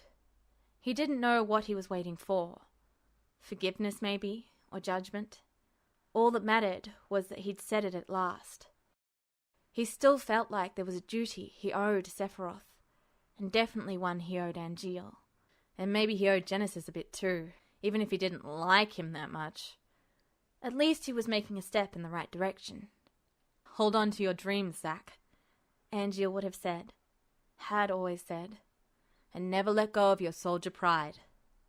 Zack was holding on to it, by admitting to his failures, by seeking to make things right with the friend he'd failed. He'd make sure that he honoured his pride, and his dreams, and Angeal's memory. And maybe, just maybe, he could help Sephiroth too. It wasn't your fault. Sephiroth's voice was slow and careful. Zack hadn't heard that tone of voice since he'd begged Sephiroth not to jump to conclusions about Angeal. I shouldn't have pushed the mission on you in the first place. I should have taken responsibility. It felt like pressure Zack hadn't even known was there had stopped constricting his chest. All he could do was stare at Sephiroth as the words sunk in. I didn't really mind that much, he said at last. His lips felt numb, and the words came out almost an autopilot. I just wish I hadn't failed so spectacularly. Sephiroth looked back at him again and gave a jerky nod. Zack had the sudden bright feeling that he understood. They both failed their friends, somehow, some way. Maybe they couldn't have done anything else, but that didn't stop it from tasting like failure. It was a failure they shared now. They could look at each other, see the regret, and know that someone held it too. They weren't alone in this. Slowly, a smile was crawling on his face, and he could see a tiny, almost non-existent one on Sephiroth's. Anything else to be said was shattered as quickly as the feeling of camaraderie when, with a sharp chirp, Veery reached up and yanked on the paper bag dangling from Zack's hand.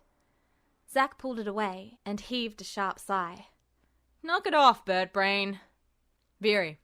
Sephiroth's flat command got the bird to move away, looking sulky.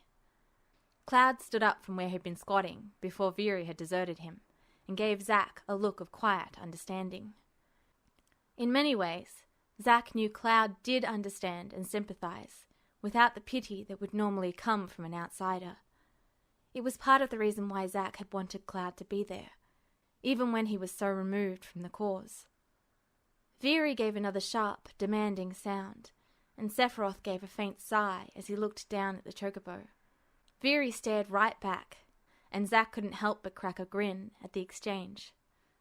So, Zack said, muffins? Sephiroth gave him a look that Zack didn't take to heart.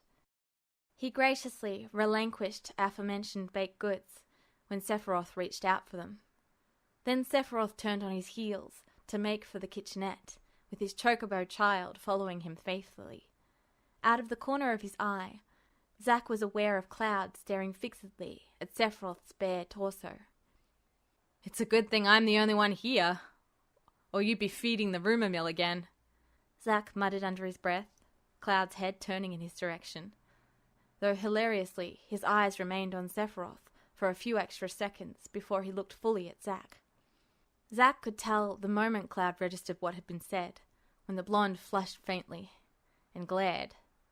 He's still bruised. I thought... Cloud muttered, his attention wandering again in Sephiroth's direction. Bruised? Zack echoed. He glanced over towards Sephiroth as well, as the man reached up to free a plate from a neat stack in a cupboard. Now that he was looking for it, he could see them, a splattering of pale yellow-purple bruises all across one side, and spreading near the middle of his back. That looks like it hurt. Zack gaped for a moment. What did you two do exactly? I told you, Hojo interfered, Cloud said tightly. Hojo's a scrawny little guy in a lab coat. What's that got to do with anything? Zack yelped, waving his arms in exasperation. He released one of his programs into the simulation, Sephiroth's smooth voice interjected. When Zack looked towards him, Sephiroth's gaze was on Cloud. He bothered you, Sephiroth added flatly. Why? Zack thought the possibly intimidating effect was ruined by the fact that Sephiroth was holding a plate of delicious-looking baked goods. Cloud met Sephiroth's eyes for a second, before his flicked away. He shifted his weight, crossing his arms over his chest. I don't like doctors. We always get ourselves into these things, don't we, Cloud? Oh boy, this could turn dicey real fast. Hey, I don't know. I think Hojo bothers everybody, Zack opined. Besides, Sephiroth already knew Cloud didn't like doctors or scientists, and Hojo was the biggest one around. And yet you saved him from Genesis's tender mercies, Sephiroth murmured as he stepped by them to set the plate down on the nearby coffee table. Zack couldn't tell if that had been accusatory or thoughtful. Viri warbled as he trotted up over to the low table and hunkered down to eye the food with greedy, hungry eyes. He didn't take a move for them, however, when Sephiroth made a vaguely warning noise. Hey, he protested. Angeal told me to. Besides, it wasn't fun. I'm still paying for that machine of his I broke, and the damage to the fountain in Sector 8. Not to mention the damage Cloud did to the training room one time. He slumped forwards, arms dangling, and groaned. I thought Lazard would cover the damage to the training room, since it's part of figuring out how the livestream affected me, Cloud said quietly. Or did you forget to fill out the paperwork? Sephiroth's low chuckle made Zack give Cloud a sulky look, though he straightened and crossed his arms. He just gave me this look and told me that I should learn to better accommodate my students. I think everyone just wants my wallet, Zack grumbled. Though, to be fair, part of that's coming out of your paycheck as well, Cloud. Cloud returned the news with a bored stare, and Zack gave him a despairing look. I did tell you to forget him, Sephiroth noted flatly. If you'd listened, you wouldn't have been there to break it. Cloud tilted his head a bit, his expression turning curious. What sort of machine did Hojo... It was some upgraded version of the training room tech. Apparently more dangerous or something? At least that's what he was saying, I think. But I was bored and stopped listening. He scratched the back of his head and gave Cloud a chagrined smile. I may have activated it anyway. You know, the button was just demanding to be pushed. He thought he heard Sephiroth sigh again, but maybe that was just him. Zack, Cloud trailed off, raising one hand to his face in a disgruntled gesture. What? It was a perfectly innocent question. A button? Really? You couldn't resist? Cloud's tone was too amused for Zack to take any real offense. Not that he would have anyway. No, Zack said in a matter-of-fact manner. There was another machine too, but that one didn't break. Cloud was still giving him a look. Zack flailed his arms as he added, He's boring, Cloud. He was just standing there going on and on about experiments and stuff. A shadow passed briefly across Cloud's face. I know. Sephiroth had tensed slightly, though Zack could see some inexplicable expression pass over his face before it went impassive again. Huffily, Zack ranted, I told him! You need to leave. Genesis is going to try and kill you. But no, he wouldn't listen because he was busy with experiments. Zack, Sephiroth broke in. Zack frowned at him, eyes narrowing. He was saved from answering when Veery gave a triumphant walk and snatched one of the muffins off the plate before darting over to his little nest to chomp on it. Oh, Zack sighed. That bird. Reaching over, he snagged one for himself and shook it after the chocobo. I'm not letting you eat all of these, greedy.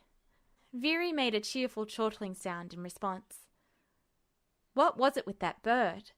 Reaching up, he grabbed Buster Sword's hilt and lifted it off his back. He had every intention of standing guard over the rest of the muffins if he had to.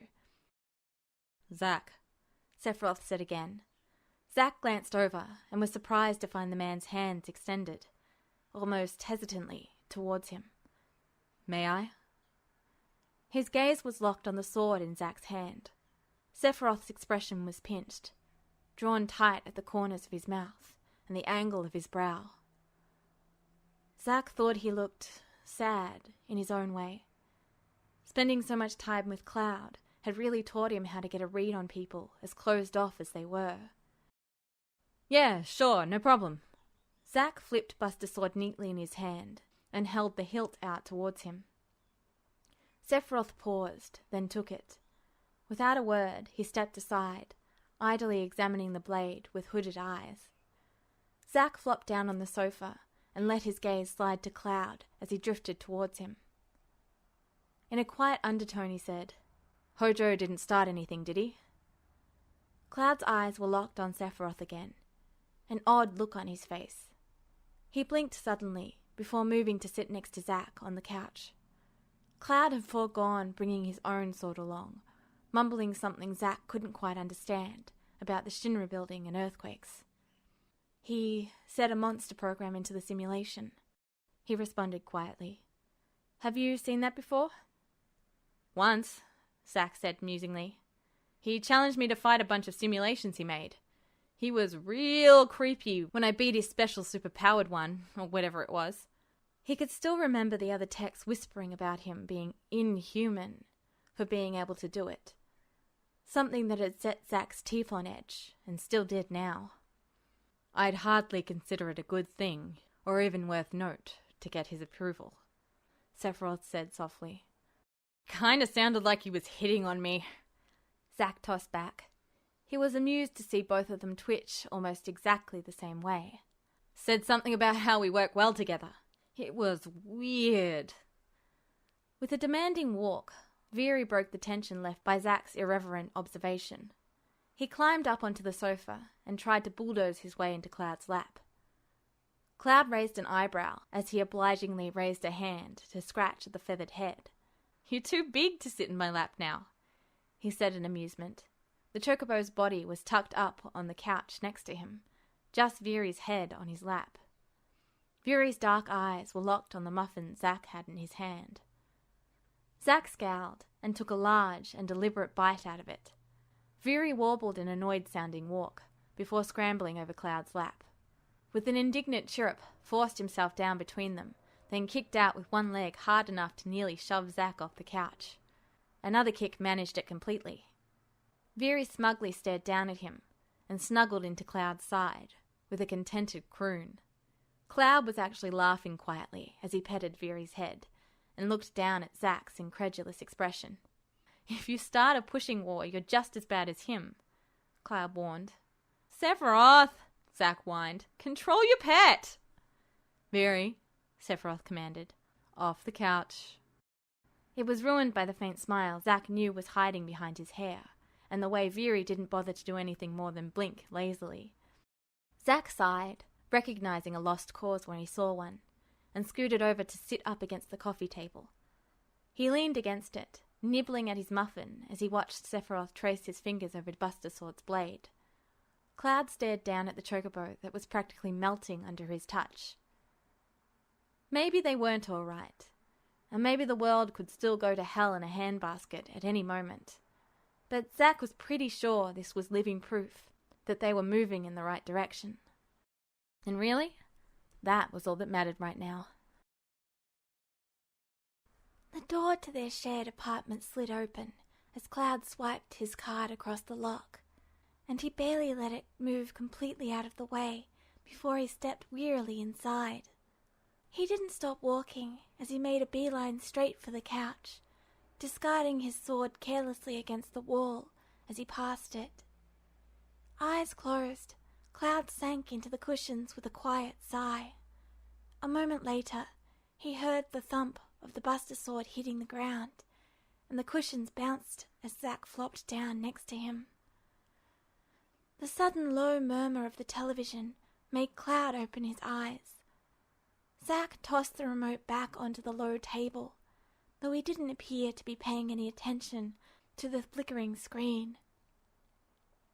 He threw his arms over the back of the couch, tilting his head back and closing his eyes. That was something Cloud had noticed. Zack didn't like silence. On the screen, a news lady was speaking against a backdrop picture of one of the under-construction plates. Eyes unfocused, it took a minute for Cloud to realize he could understand the words, despite the low volume.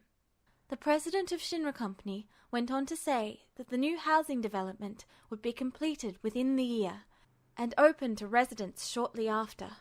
Along with the job opportunities, it's looking to be a bright future with Shinra Company leading the way with their innovative technology. Tuning out the inconsequential propaganda, Cloud absently tugged his gloves off to run a hand through his hair. The day had been stressful, to say the least. He'd woken up still feeling sore from the fight, an irritation that was only mitigated slightly by the fact that Sephiroth was apparently doing worse than he was. Cloud hadn't seen the blow that had left such colourful bruising on him, but he did remember the anger that had bled from Sephiroth. It was just that he felt he shouldn't have been sore from the spar. He'd done worse with Zack against the simulation, and hadn't woken up with pained joints and aching muscles. It was sometimes hard to remember that his body was different. He didn't feel different. It was only occasionally that he was even aware of the dissimilarity at all. Like when he was face to chest with Renault, instead of eye to eye, or the persistent aches that were creeping back up on him now that he was idle again. The life stream he'd arrived through had ensured his strength remained basically unchanged, yet his body was still younger, smaller than he was used to. The first few weeks, he had needed the time to come to terms with the change, which at least had lent credulity to his and Zack's cover story. He'd tried not to let his foul mood affect him. Knowing they were going to find Sephiroth had left him anxious, but he'd been determined to test to see if Sephiroth had noticed the sudden surge of the link at all. The meeting was a better chance to test it. Outside of the heat of battle, was Zack there to back him up if things went very wrong? It was only when he'd noticed Zack beginning to babble that he'd realized Zack was more nervous about seeing Sephiroth than he was, even if it was for a different reason. Cloud had suggested the bakery as a distraction rather than a serious thought that Sephiroth would appreciate, or particularly care, if they showed up with something or nothing at all. Last time Zack had worked himself up, a diversion had helped calm him down, and this time was no different. It had worked to steady Zack's nerves, and had oddly cheered Cloud up as well. That lasted right up until Sephiroth had answered the door. Answered not being the right term. He had opened the door before either of them had been able to knock. Cloud hadn't been surprised. He'd felt the buzz approaching the door, the same way he'd known which door was Sephiroth's to begin with. It had sent a spike of panic through him that Sephiroth knew.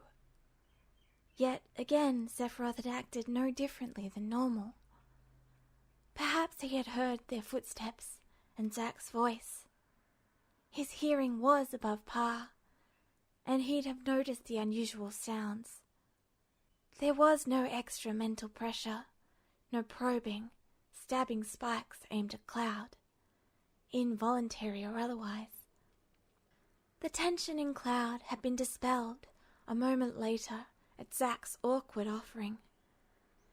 He had to bite back an involuntary laugh at the absurdity of it all, but Sephiroth had let them in. Zack's apology had been blunt and straightforward, and very much like his friend to blurt it out as he had. Cloud's presence may also have thrown Sephiroth off, or perhaps their conversation the previous day was still on his mind. Either way, instead of closing up immediately and demanding they leave, Sephiroth had listened to Zack, and even gone so far as to add his own form of an apology as well. That was the most surreal part of their entire ordeal. It troubled Cloud that hearing something so basic as an apology from Sephiroth seemed so out of place. He had to work on his own view of Sephiroth if they were ever to convince him of his own humanity. He was still pushing Sephiroth into the mold of his other. Sephiroth's apartment had been as fascinating as the man himself. Almost. Out of uniform, Cloud would have expected Sephiroth to lose some of his intimidating aura. In a way, it was true, yet by appearing completely unbothered by either their presence or his own half-dressed state, Sephiroth had still managed to remain aloof and in control. What had drawn Cloud's gaze, as Zack had so tactlessly pointed out, had been the array of faint bruises adorning Sephiroth's side. He'd known Sephiroth had been injured by the behemoth, but it was one thing to know that, and another to see it emblazoned in sickly yellow color against Sephiroth's pale skin. The damage was still visible, even after a day. Cloud's bruises had faded by morning, even if the aches had not. The sense that Sephiroth was unbeatable, untouchable, crumbled in Cloud's mind. More evidence that he'd still been comparing Sephiroth to the other. The disparity made it so much easier to believe that this Sephiroth was different. Words, emotions, and actions could all be faked. This was physical proof that Sephiroth wasn't the unreal phantom. It was shocking and troubling in how shocking it was. By using Fury and Zack as a buffer, Cloud had avoided talking directly to Sephiroth much, and Sephiroth had been content to do the same. He needed time to sort out his thoughts and rethink his views on Sephiroth before he could engage so casually with him. That, and the buzz of the connection, was unignorable in Cloud's hyper-awareness. He wasn't sure if it had been strengthened, or if it was just that he had spent more time in Sephiroth's vicinity and become aware of it. Despite that, it had been pleasant. Far more relaxed than Cloud had expected, and certainly longer. So long, in fact, that it had come as a surprise to all of them when there'd been a hesitant knock at the door. Zack had bounded over without waiting for Sephiroth's permission and keyed it open on a terrified-looking third. The man had stuttered for a few seconds as Zack had grinned patiently down at him before blurting out his mission. Laz had called for you, but you didn't answer your phone, and he said you'd be here and... Zack had been patting himself down with increased consternation and cut the soldier off as he slapped his forehead with his hand. I completely forgot my phone at home. Oh man, Laz is gonna chew me out. Zack was a whirlwind of movement in the apartment as he gathered up his sword and boots, which Fury had dragged under the couch after Zack had discarded them, and he'd spent a good 2 minutes searching for his missing glove, which Fury had again stolen and hidden in his nest Before he was barreling out the door and calling his goodbyes to Sephiroth, Cloud close on his heels. The mission, which Cloud had followed Zack on, since it wasn't a high-security one, had been long, grueling, and mind-numbingly boring. There had been a report of some gas strikes in the cramped and maze-like space within the Sector 7 plate. And, after a quick stop at their apartment to grab Zack's phone and Cloud's sword, Cloud and Zack had spent the next few hours scrambling around in the gloom, looking for the handful of bugs that were causing trouble. It was only after hours of fruitless searching that Zack's phone had gone off. Apparently the gas strikes had gotten loose on top of the plate, and subsequently a half-dozen thirds had been dispatched to take care of them a few hours ago. Zack had griped that Lazard had waited so long to tell them, in retribution for him forgetting his phone earlier. A sudden snore brought Cloud out of his thoughts. He glanced sideways across the couch at Zack, who had his head tipped back and was fast asleep. Cloud couldn't blame him, really. It had been a mentally stressful day, on top of yesterday's mess, and he was looking forward to his own bed. Still, Cloud kicked Zack's leg sharply, interrupting the next snore.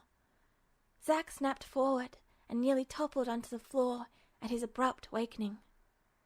"If you're going to sleep, go to bed," Cloud murmured at his furiously blinking friend. He pried his gloves off, tossing them on the table next to the discarded remote. "That would mean I'd have to move," Zack whined, reaching his arms towards the ceiling in a spine-popping stretch. He ended the move by flopping sideways, his head in Cloud's lap, and his legs thrown across the arm of the couch. "I'm not moving." "So that means I have to be a pillow?" Cloud griped, pushing ineffectually at Zack's forehead. Zack didn't budge, and Cloud resigned himself to doing just that for a while. He could always stand up. Later. "You're the one taking up space on my couch, man," Zack muttered. He sounded drowsy again. Cloud let his gaze wander back across the room, passing over the television, which now displayed some sort of advertisement for an auto repair shop called Wing Motors, and over to where the Buster Sword leaned against the wall.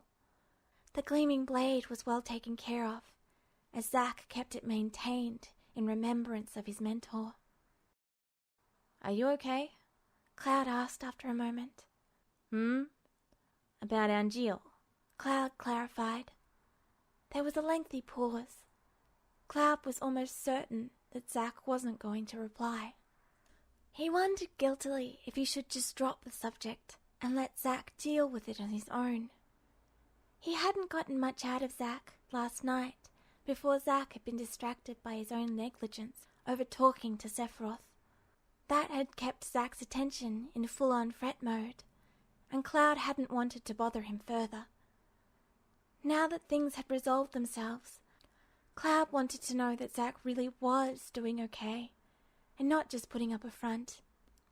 Quietly, though, and after the television had rolled through another couple of ads, Zack said, "It doesn't hurt as bad as it used to." He paused again, and Cloud could hear his slow, even breathing. "I guess now it's mostly the regret that keeps hurting, and the feeling that I failed." Zack let out an explosive sigh, and a short, slightly harsh laugh. It made Cloud flinch. "It's not even just about Angeal anymore. I feel like I failed Sephiroth too, because he trusted me to bring them back." Cloud was silent for a few moments, just letting Zack's words sink in. He knew them well from personal experience, and he didn't want to do this wrong. Didn't want to belittle Zack's suffering. "It's easy to blame yourself," he said finally. Absently, he ran his fingers through Zack's hair, where it spilled over his lap, as he would have done to Viri's feathers. Zack's overly tactile nature had rubbed off on Cloud more than he'd like to admit. But I think it means more when Sephiroth can forgive you. This was, after all, about Angeal, a man both of them held dear. Neither Zack nor Sephiroth cared much what the rest of the world, the rest of Shinra thought. For Zack, that meant that he'd needed to know that Sephiroth didn't blame him before he'd be able to believe it himself. Yeah, that was... Zack trailed off and made a little sound in the back of his throat, clearly unable to put it into words. I guess I just have to find a way to make peace with Angeal and Genesis. To do that, I have to make sure we don't lose Sephiroth, no matter what. Cloud tipped his head back against the cushions as his hand continued its soothing movement. Sephiroth still had the capability to become the demon that had destroyed everything Cloud cherished. He'd probably have an easier time of it, considering that Cloud had begun to open up to him, had allowed for the possibility that they could be on friendly terms. Still, while he didn't know, Cloud didn't think the other Zack would have had the earlier conversation with Sephiroth. Not without the time limit ticking slowly away. That alone could change things for the better. Or the worse, if Sephiroth used the vulnerability to his advantage. Were they giving him too much leverage in their attempts to bring him closer?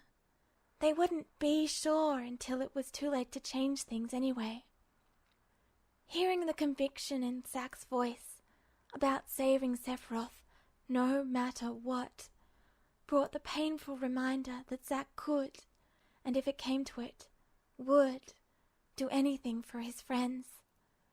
Sephiroth was the key point in Zack's mind, that to prevent the future Cloud had lived through, the only way was through Sephiroth's salvation. It would have worried Cloud, except he was coming to believe, maybe even want the same thing. I know you think that I used you to find forgiveness, Cloud said softly, keeping his eyes closed so he wouldn't have to look at Zack. He felt Zack still under his fingers, and he slowly drew his hand back in case Zack wanted to move away. But I had found forgiveness before I came here. Over and over and over, from Tifa, from Aerith, and from the Zack who had given his life for Cloud's. It just took time to accept it. Being here and becoming friends, real friends with you and Aerith. It reminded me the only way to move on is to forgive yourself. There was a rustle of cloth as Zack's weight lifted, and Cloud found himself pulled abruptly into a tight hug.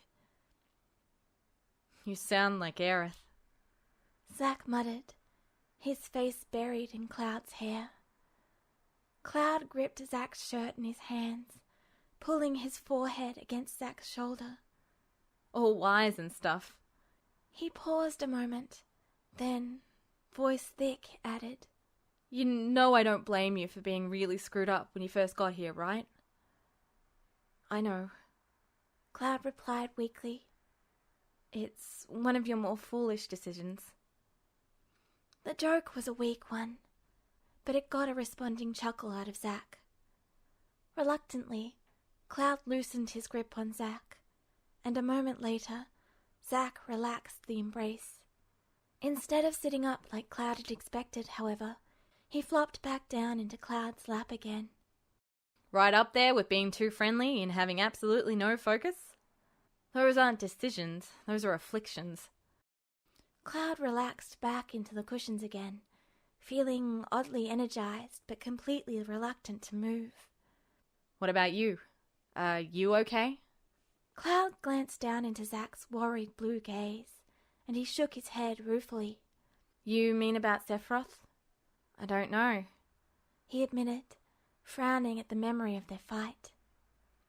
Why don't you tell me what's troubling you so much about it then?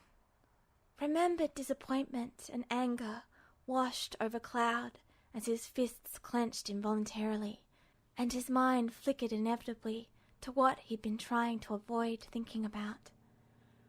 The memory of Hojo's focused attention sent a shiver down his spine that he repressed quickly. Not quickly enough, as a moment later he felt Zack uncurling one of his fists. Cloud stared at the lines of red that his nails had drawn, before Zack tucked it into his own gloved grip. Without being asked, he loosened his other fist as well. He couldn't bring himself to talk about it yet. Instead, he sighed quietly, letting out some of the tension in his shoulders. I told you before, he said reluctantly, that there was a reaction with Sephiroth.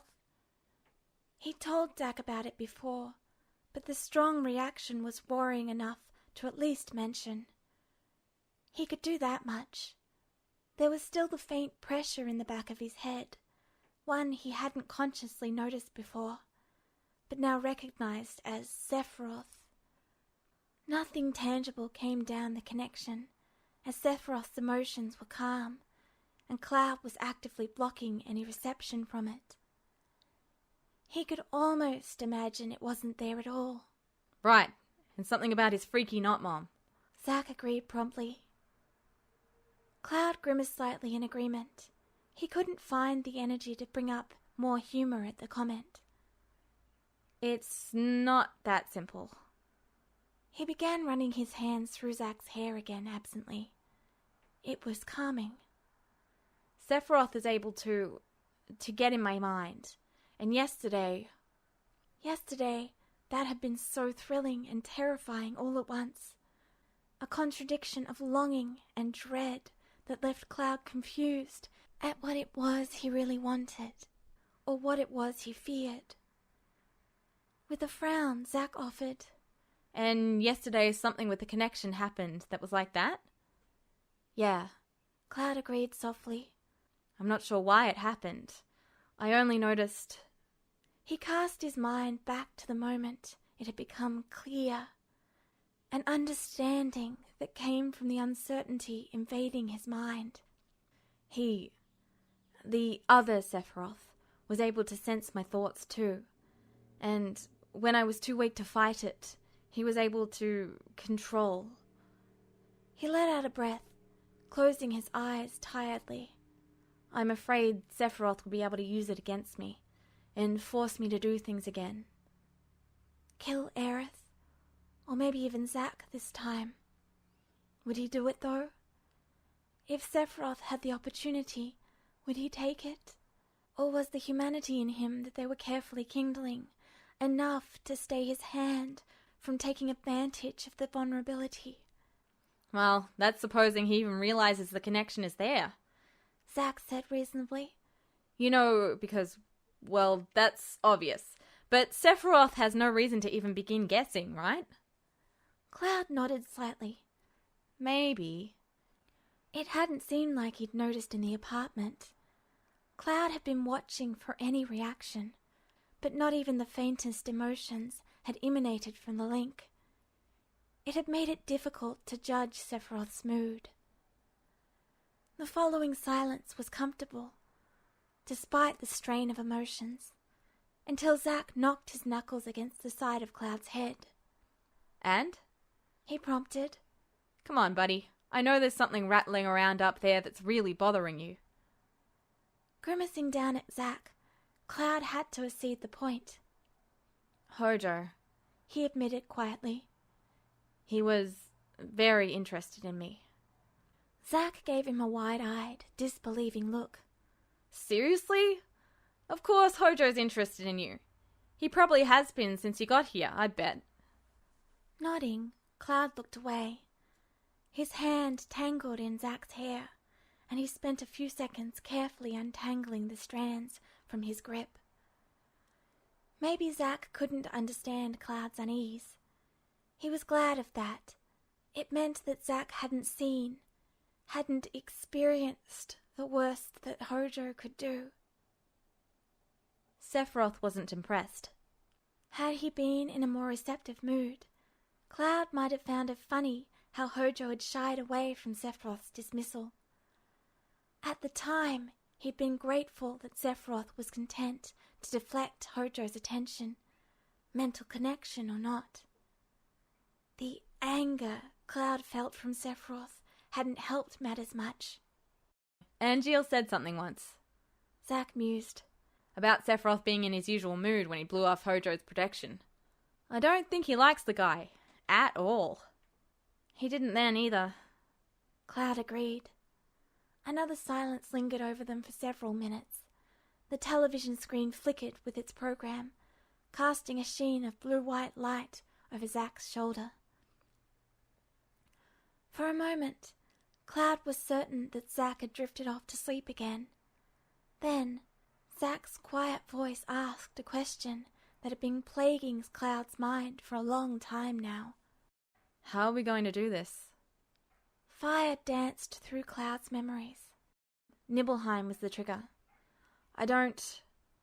The other was responding to Genova's call after he found the library. The information left in those old research books, fabricated or merely planted there by Hojo, where Sephiroth had been free to find them. How much of the false information had led to the other's decision? That he was better than humanity, that he was other. How much of it was Genova's seductive call, the pull of the reunion that the other eventually became the focus of? It's not going to be easy to convince him, Zack said, and it didn't quite sound like a question, but in a way it was. We can't just leave Shinra to go to Nibelheim, or we'll just be like Angeal and Genesis. We don't know if Genova is there. Hojo experiments with her, Cloud added vaguely. If she is the catalyst, we need to be sure to destroy her first. And if she wasn't?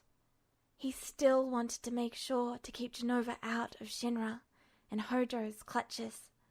Rufus, for all his promises, hadn't been able to resist the siren lure of her promised power. Even with the world in ruins and Geostigma destroying his people and his body because of her, Rufus's father was arguably worse. Right, so how do we destroy her then? Zack asked, lolling his head back to peer up at Cloud. Taking out a bunch of books should be easy enough. We can manage Sephiroth. Maybe he doesn't even have to know, but what about her? Rubbing his eyes, Cloud wished not for the first time that things could be easy. Shouldn't it be easier with the knowledge he had? But he couldn't trust maybes. Not with this. He had to be certain, or they'd risk losing Sephiroth all over again. If we wait until she's moved to Nibelheim, then we can take out the reactor. Avalanche had been good with that particular skill. That should be enough. Zack let out a breath. We're definitely leaving Shinra at that point then. We'll have to make sure we have everything squared away here first. Cloud nodded slowly. Aerith? He asked. He wasn't certain if Zack intended to sneak her out with them. He wasn't sure he'd stop Zack if that's what he had in mind, no matter how it would send alarms through Shinra. It would be smarter not to warn that anything was out of the ordinary, but leaving Aerith behind when they were, essentially, planning mutiny against the company, that sat wrong and left his gut twisting with worry. Maybe. I don't know. Zack groaned quietly and draped his forearm over his eyes. I guess we should think about talking to her beforehand, but... He peeked back out at Cloud, looking far off and uncertain. I have no idea how. Cloud's hands twitched nervously in his lap. Aerith knowing was an inevitable obstacle they needed to overcome. Cloud didn't want her to know, didn't want her to look at him any differently. Would she have the doubts Zack did, that Cloud was seeing a ghost in her? He tried so hard to separate his memories and past from his friends and present. Instead of answering Zack's silent question, He averted his eyes and said, "When we leave, we have to make sure Sephiroth does too. Otherwise, Shinra will set him against us, even if Genova doesn't." "They'd be forced to kill Sephiroth either way." "I'll try to start feeling him out. Zack offered quietly. See if there's any way he'll be willing to leave. I think there's a chance at it. I really do. It'll just take a bit of the right kind of prodding." His mouth set into a light frown. "Thing is, what are we going to tell him?" Unable to help it, Cloud shoved at Zack's head irritably. "Stop asking the hard questions." He didn't mean it, but the urge to run from the difficult decisions was welling up in him. He couldn't fall prey to that again. Zack laughed dryly. "Buddy, if I could stop thinking them, I'd stop asking them." "Yeah," Cloud agreed wryly. He could wholeheartedly understand that desire. Plucking at the seat cushion, he stared at nothing as he turned over the problem in his head. Like a sore tooth, he brushed against the pressure in his mind, as if to reassure that it was still there. Sephiroth won't come because we ask. He doesn't... He trailed off, uncertain how to phrase the feeling he had, talking with Sephiroth during their spar. His pride. He decided after a moment. He's too proud to do anything without his own reasons. We need to give that to him. "Yeah," Zack echoed. Then he thumped his fist on the edge of the sofa. "I hate this," he said quietly. "The waiting part. I was never good with the whole patience thing. I don't know if you remember it, but we all had to take lessons in various guns. I nearly flunked the whole sniper bit because I got antsy waiting for the perfect lineup. That's what this feels like, man. I hate it." It was easy to bring one hand back to soothe Zack's hair down. It seemed to settle his friend, and Cloud was glad for that. Zack had displayed immense patience, if you asked him. From the start of everything, from Cloud's arrival, he'd listened. He'd helped Cloud reorientate himself, and he'd unquestioningly followed Cloud's lead, no matter how insane it must have sounded. Maybe to some it seemed like Cloud was blindly following Zack, but Zack was only working towards what Cloud had set into motion. Cloud could only repay that kind of loyalty with his own.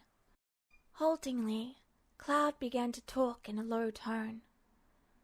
"There was a sickness before I came here, I mean." Memories welled up of Denzel's tired face and hope-filled eyes, always sparking with joy to see him in his infrequent visits. The way they clouded with disappointment when Cloud announced he was leaving again. It infected many people. Someone precious to me. And himself. I was desperate to find a cure, even though it wasn't natural. How could he explain to Zack the pervasive poison that Sephiroth and Genova had infected the life stream with? Humming faintly, Cloud blinked as he remembered a particular incident. "I went to one of my friends' hometowns, Cosmo Canyon. They are knowledgeable about life there, but even they had no hope to give, no answers." Remembered bitter disappointment twinged through Cloud. That had nearly crushed Cloud's remaining hope. With the geostigma eating away at him, and the knowledge that Denzel's life was ticking away minute by minute, Cloud had been avoiding his friends for some time at that point. Nanaki was one of the last to see him before the remnants had appeared. I wondered if there was nothing I could do but wait for the inevitable. My friend tried to tell me something important, but it took me a while to listen. Cloud breathed in, then let the air out in a rough sigh. He told me that even the smallest things you do day to day are important. He and Nanaki had been sitting by the Cosmo candle on the last night before Cloud left. Nanaki had watched him in that quiet, wise way of his, It was easy to forget in times like that Nanaki was essentially a kid in his species terms.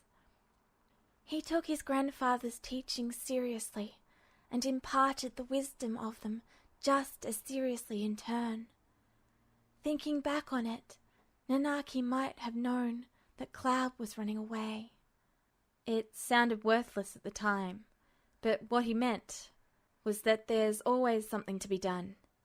You have to look to the future, but don't forget the present. And perhaps don't get lost in the past. Cloud still had a long way to go on that lesson. I guess so, Zack said musingly.